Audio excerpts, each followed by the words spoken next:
Next, we'll be talking about how to maintain the neutral position during sit to stand transitions.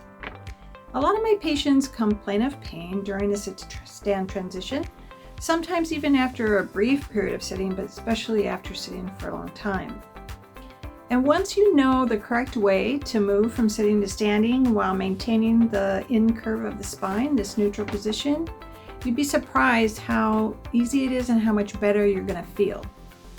So let's talk about the way most people get up, and then we'll talk about the correct way to get up while maintaining a neutral position.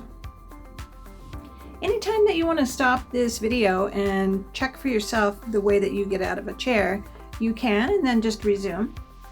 But most people lean forward in their chair, their head is facing towards the ground, and then they push up with their legs, and then they lift their body straight up.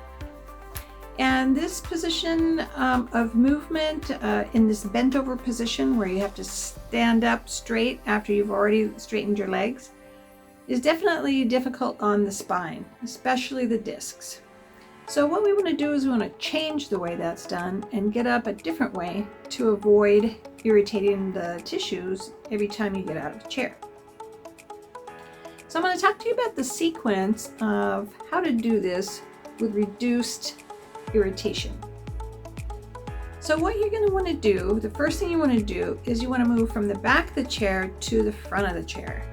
So you kind of scoot your hips forward so that you're right at the edge of the chair, and put your feet underneath your knees so that if you look straight down over your knees, you're looking at your toes.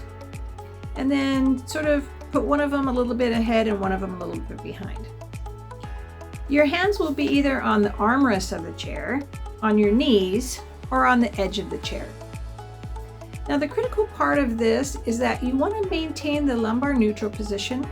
So before you go to stand up, I want you to lift up your chest and feel the back curve inward slightly. So you should start this activity with a slightly incurved position of your back.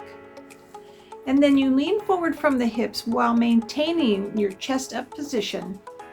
And as your chest comes over your knees, you push up with your arms and your legs, the whole time keeping your chest up. And you kind of want to think about your chest pointing to the opposite direction ceiling so that you keep that position straight up.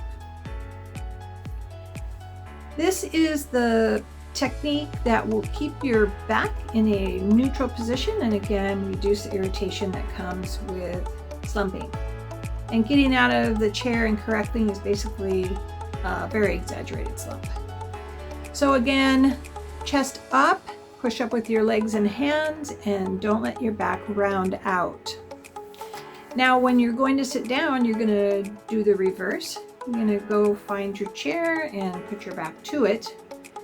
On the way down, your chest will remain up, pointed towards the opposite ceiling, and you will bend from your waist, bringing your body down slowly with your hand reaching back to the chair. Chest stays up the entire time. When you get to the chair, then you can scoot your hips back to the back of the chair, and of course, sitting at all times with some kind of a back support or lumbar pillow. So go ahead and try if you need to stop the video and see how you get up and out of a chair. And if you need to repeat this to see exactly what those steps were, please feel free. But the most important piece is chest up, lumbar spine curve slightly in on the way up and on the way down. Now I'm going to demonstrate how to get up out of a chair, maintaining that neutral in curve of the lower back. And again, doing this reduces tissue irritation of the lumbar spine. So what you want to do is you want to kind of move to the front of the chair like I am. So you kind of scoot until you're at the edge of the chair. Make sure your feet are underneath your knees and not too far out. And then your hands can either push up on your knees, on your chair, or on armrests if you have them. So I'm just going to keep mine on my knees. The most important piece of this transition is you need to keep your chest up. Don't allow it to round forward because this gives the out curve that we don't want. So this brings the lumbar spine into the slight in curve that is ideal. So So we're going to keep our hands down, chest up, and lean from the waist, and then push up into the standing position. And on the way down, same thing, chest up the entire time until your hips seat the chair. And then you can get yourself back in a position by scooting, and then of course using the lumbar support.